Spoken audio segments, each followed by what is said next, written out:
A teenager could face prosecution for calling Scientology a dangerous cult. He was holding a placard during a protest outside the church's headquarters in the city.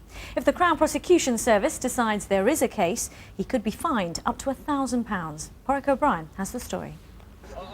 As public disorders go, it was all, well, pretty orderly. A group of masked protesters called Anonymous, who regularly demonstrate against the Church of Scientology, had gathered outside their HQ in the city.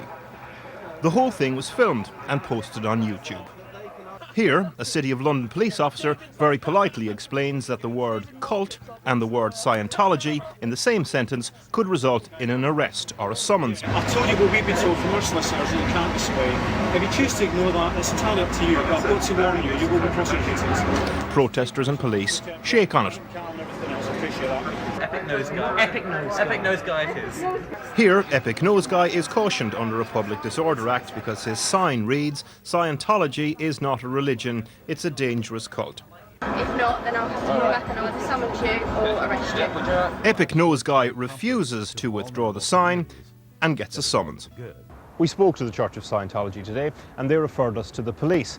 The police confirmed the story and said they're sending a file to the Crown Prosecution Service. Section 5 of the Public Order Act makes it an offence for somebody to display a sign which is threatening, abusive or insulting if there's somebody around who's likely to be caused harassment, alarm or distress by it. And what this case may come down to is whether it can really be considered insulting to call Scientology a cult.